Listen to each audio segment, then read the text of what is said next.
Los griegos que se internaron en el corazón del imperio persa 100 años antes que Alejandro.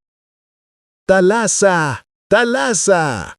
El legendario grito de emoción que profirieron los mercenarios griegos cuando vieron el mar, que podía poner fin a su penosa retirada por tierra persa, devolviéndoles a su patria sanos y salvos, es ya una frase clásica que metaforiza a ese mundo heleno tan vinculado al Gran Azul y muy bien podría servir de subtítulo a la obra en la que Jenofonte la inmortalizó, Anábasis. Pero, aunque narrado en clave literaria, su relato es histórico y él mismo no hace sino contar su experiencia personal, ya que tomó parte y fue uno de los generales en la conocida como retirada o expedición de los 10.000. Empecemos por el principio y usando las palabras con las que el propio Jenofonte da inicio a la Anábasis y que dicen así. Darío y Paristádide tuvieron 2 hijos, el mayor, Artajerjes, el menor, Ciro. La frase se refiere a Darío II, hijo ilegítimo de Artajerjes I y Cosmartidine de Babilonia, que originalmente se llamaba Oco y se había hecho con el trono de Persia tras derrocar y matar a su hermanastro Sogdiano, quien a su vez había hecho otro tanto con su hermano Jerjes II. Estas luchas sucesorias fratricidas eran habituales y, de hecho, cuando murió Darío en el año 404 a.C., sus vástagos también protagonizaron una.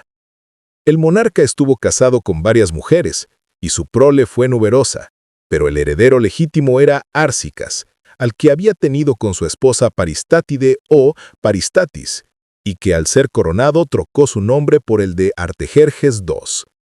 Pero su hermano menor, Ciro el joven, al que Plutarco describe como testarudo y vehemente, no se conformó con sus satrapías de Lidia, Frigia y Capadocia. Tisafernes, sátrapa de Caria y presunto amigo suyo, le denunció por conspirar y solo se libró de la muerte gracias a la súplica de su madre, que según Jenofonte le quería más que al rey Artajerjes. Fue un error porque, cuenta Plutarco, su resentimiento le hizo desear el reino con más entusiasmo que antes. El soberano se quitó de encima a Ciro destinándolo a Sardes, ciudad de Jonia, región que aunque se hallaba en territorio persa, en la actual Turquía, estaba tachonada de urbes de cultura griega. Mandarlo allí constituyó otra equivocación, ya que le facilitó contactar con Lisandro, un general espartano con quien tiempo atrás había entablado amistad hasta tal punto que financió por él la guerra de Esparta contra Atenas, a pesar de que la política de Darío II había sido más bien de neutralidad. Y quien ahora se mostró dispuesto a ayudarle a destronar a su hermano. Lisandro acababa de ganar el triunfo naval de Egospótamos, 405 a.C., que otorgó a Esparta la hegemonía de Grecia y supuso el final de la Guerra del Peloponeso, al año siguiente. La victoriosa ciudad estaba en disposición de aportar tropas a Ciro, aunque no oficialmente para evitar una escalada, ya que Atenas no fue destruida sino incorporada a sus dominios con los mismos amigos y enemigos. Optó así por enviar 700 voluntarios que se sumaron a un ejército de mercenarios en el que se alistaron muchos hoplitas veteranos de la guerra del Peloponeso que querían continuar la vida militar, no solo lacedemonios, sino también de otros lugares de Grecia y Jonia. Hablamos de los famosos 10.000, en realidad más, unos 11 o 12.000, formado por contingentes de Esparta, Atenas, Creta, Arcadia, Beocia, Acaya, Tracia, Tesalia, Creta y Siracusa, más otros complementarios procedentes de Siria y las ciudades jónicas, cada uno con su propio general, y todos bajo el mando de Clearco, ex gobernador espartano de Bizancio, que había sido desterrado por traición. El grueso lo constituían hoplicas, infantería pesada, aunque también había 2,5 millares de peltastas, infantería ligera, y 200 arqueros cretenses, con el apoyo naval de 35 trirremes capitaneados por Pitágoras, no confundir con el matemático homónimo, y 25 que mandaba el egipcio Tamos. Los soldados griegos se unieron en Sardes al ejército persa de Ciro, que según Jenofonte sumaba otros 50.000 hombres, aunque los expertos rebajan su cifra a una cuarta parte. Entonces emprendieron la marcha para, oficialmente, reprimir una rebelión en la región de Pisidia, que había tomado partido por Tisafernes en la guerra que mantenía con Ciro por el control de los territorios limítrofes de Jonia, conflicto en el que Artajerjes II No quería posicionarse a favor de ninguno mientras siguiera recibiendo sus correspondientes tributos. Tisafernes, perteneciente a la alta nobleza, era nieto de Hidarnes, uno de los sátrapas que auparon al poder a Darío I, a su vez tatarabuelo de Artajerjes II. También había colaborado con Ciro y Farnabazo II, el sátrapa de Frigia Helespóntica, en ayudar a Esparta durante la Guerra del Peloponeso. De hecho, fue él quien acogió al general ateniense Alcibiades cuando huyó a Persia acusado de sacrilegio. Su enfrentamiento con Ciro derivaba de que a éste se le hubieran entregado las satrapías de Lidia, Frigia y Capadocia, en detrimento suyo, quedando únicamente encargado de las ciudades jónicas. Así que, en cuanto supo que su rival planeaba dar un golpe de estado, Tisafernes corrió a advertir al rey, y éste empezó a reunir su ejército a toda prisa, cosa nada fácil teniendo en cuenta que estaba formado por tropas enviadas de todos los rincones de un imperio tan vasto como era el aqueménida. Entretanto, Ciro continuó avanzando sin más oposición que la que presentaron los griegos cuando llegaron a Tarso y se enteraron del verdadero objetivo para el que habían sido contratados: arrebatarle el trono al monarca y entregárselo a él. Inicialmente se consideraron engañados, pero la promesa del contratante de buenas pagas y ricos botines les hizo cambiar de opinión. Al fin y al cabo, la visión que tenían de Ciro era muy positiva, como manifiesta Jenofonte. Nada se destacó más en su conducta que la importancia que le daba al fiel cumplimiento de todo tratado o pacto o compromiso celebrado con otros. No le diría mentiras a nadie. Sin duda, así fue como se ganó la confianza tanto de los individuos como de las comunidades confiadas a su cuidado. O en caso de hostilidad, un tratado celebrado con Ciro era una garantía suficiente para el combatiente de que no sufriría nada contrario a sus términos. E insiste en destacar las nobles cualidades de Ciro. ¿Y por qué era tan apreciado por las tropas? Muchos fueron los dones que le fueron otorgados, por muchas y diversas razones. Tal vez nunca nadie haya recibido más. Ciertamente, nadie estuvo más dispuesto a otorgárselos a los demás, teniendo en cuenta el gusto de cada uno, para satisfacer lo que consideraba el requisito individual. Muchos de estos presentes fueron enviados para que sirvieran como adornos personales del cuerpo o para la batalla, y al respecto decía: ¿cómo voy a adornarme con todo esto? En mi opinión, el principal adorno de un hombre es el adorno de amigos noblemente adornados. O tal vez hubo una escasez de forraje cuando, gracias al número de sus servidores y su cuidadosa previsión, pudo conseguir provisiones para sí mismo. En esos momentos enviaba a sus amigos en diferentes partes, pidiéndoles que alimentaran a sus caballos con su heno, ya que no sería bueno que los caballos que llevaran a sus amigos murieran de hambre. Y entonces, en cualquier marcha o expedición larga, donde la multitud de espectadores era grande, llamaba a sus amigos y los entretenía con conversaciones serias, como si les dijera: «Me deleito en honrarlos». Jenofonte, por cierto, era ateniense. Nació en el seno de una familia acomodada, de la clase ecuestre, y en su juventud ha asistido a acontecimientos trascendentales para la ciudad como el regreso de Alcibiades o la caída de los 30 tiranos. Se incorporó en Éfeso a los 10.000 a instancias de uno de sus capitanes, el tebano Proxeno de Beocia, amigo suyo. Antes le pidió consejo a su maestre Sócrates, quien le remitió a consultar al oráculo de Delfos. A la Pitia no le preguntó si aceptar la propuesta de Proxeno, sino a qué dioses debería rezar y hacer sacrificios para regresar vivo y con buena fortuna, algo que luego le recriminaría el filósofo por considerarlo una falsedad. El caso es que Jenofonte, que a la sazón tenía 25 años de edad, se vio inmerso en una extraordinaria aventura con la que alejarse del insano ambiente político de Atenas en el 401 a.C. Y el primer gran episodio de dicha aventura fue la batalla de Cunaxa, en la que por fin se enfrentaron las fuerzas de Ciro con las de Artajerjes, y que a la postre habría a resultar decisiva para todos. Cunaxa, la actual Tel Cunice, era una aldea situada junto al río Éufrates, a unos 60 kilómetros de Babilonia. Ahí tendría lugar un choque que habría adquirido dimensiones colosales según las fuentes clásicas. Irónicamente, Mitrídates había rendido un gran servicio al desagradecido monarca, pues la muerte de Ciro supuso una inversión de la marcha de la batalla. Como era costumbre, el miedo se extendió entre sus soldados al ver que su señor había caído, y ante el peligro de que se desmoronasen, Aireo tuvo que ordenar la retirada general, que se convirtió en una huida desorganizada. Únicamente la experimentada falange griega mantuvo su posición, resistiendo sin problemas las acometidas del enemigo, pero siendo rodeada y aislada de su campamento, y, por tanto, de los víveres, por la caballería de Tisafernes. Los hoplitas se abrieron paso hasta allí con la idea de retirarse también, Pero la presión de las fuerzas de Artajerjes les obligó a formar de nuevo y contraatacar, provocando el pánico entre los persas y haciéndoles escapar en medio de un caos.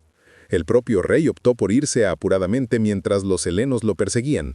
La caída de la noche vino en su ayuda porque Clearco, prudentemente, mandó retornar al campamento.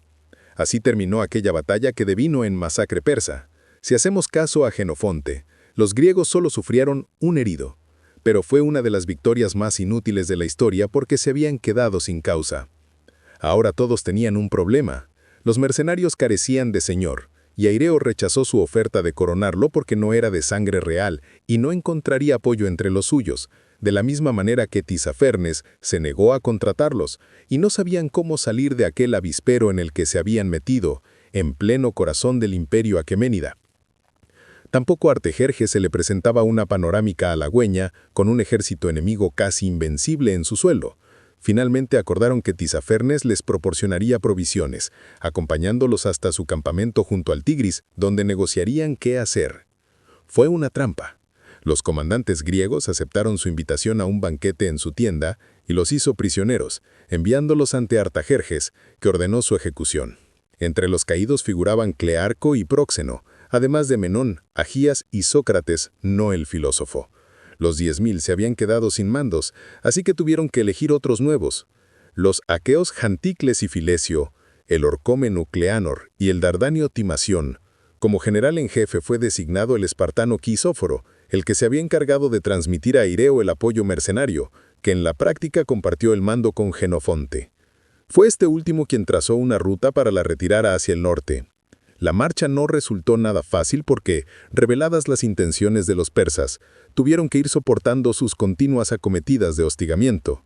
La delicada situación se salvó gracias a que Quisóforo y Jenofonte mostraron una buena compenetración, con el primero al mando de la vanguardia y el otro de la retaguardia. Deodoro de Sicilia cuenta que su única discusión en todo el viaje fue motivada porque, en un arrebato de ira, el espartano golpeó al armenio que le servía de guía provocando que les dejárase. Porque, efectivamente, los 10.000 habían alcanzado Armenia tras atravesar Siria y Babilonia, haciendo frente a un sinfín de peligros y aventuras. Hubo que improvisar cuerpos de caballería y arqueros para hacer frente a los de Tisafernes, idear planes inauditos para cruzar ríos, hacer un puente con las pieles infladas y cocidas de cientos de animales sacrificados, arrasar cuantos pueblos y cultivos encontraban para no dejar provisiones a los perseguidores, soportar sin ropa de abrigo el frío y las intensas nevadas del invierno armenio, desbaratar los ataques guerrilleros de los indomables indígenas cárdocos, que ya habían resistido el intento de conquista persa, y a los que Jenofonte engañó haciendo sonar trompetas para empujarlos a una trampa en un desfiladero, asaltar un fortín de madera con un astuto ardid. Tampoco faltaron enfrentamientos abiertos con los persas.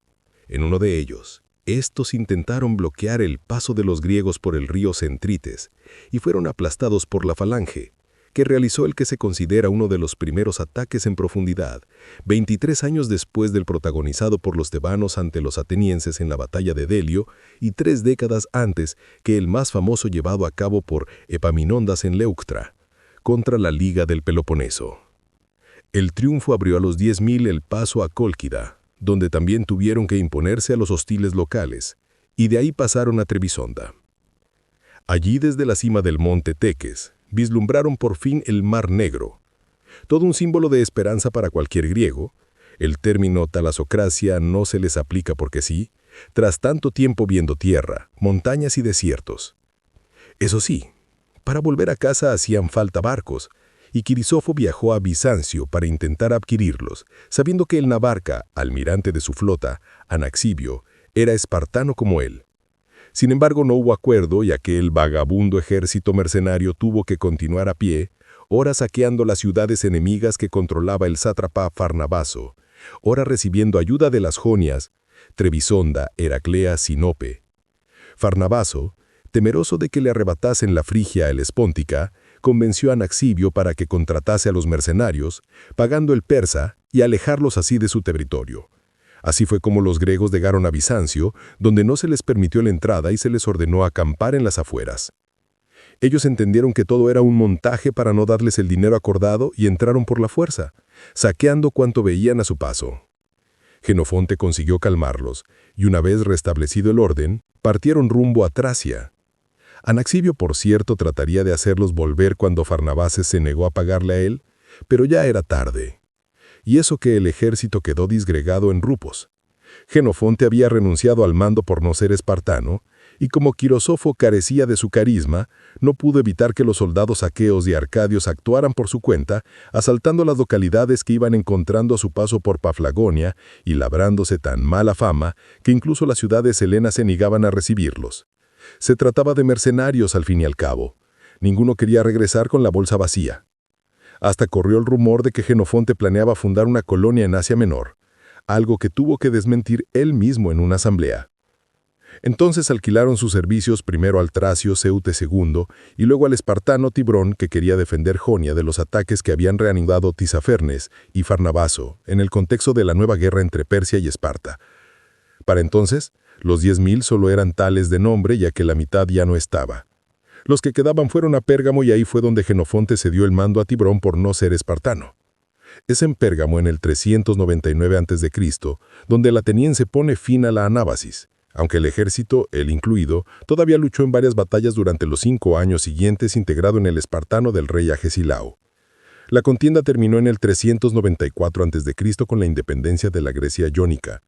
Jenofonte pasó a ser un héroe para Esparta, pero su Atenas natal le reprobó y les desterró por ello, estableciéndose en Esquilus, cerca de Olimpia, durante 23 años. En el 371 los elianos le confiscaron su hacienda y tuvo que instalarse en Corinto, donde falleció ese mismo año. Pero no hay mejor forma de terminar que recurrir a las propias palabras del gran protagonista de este épico episodio histórico.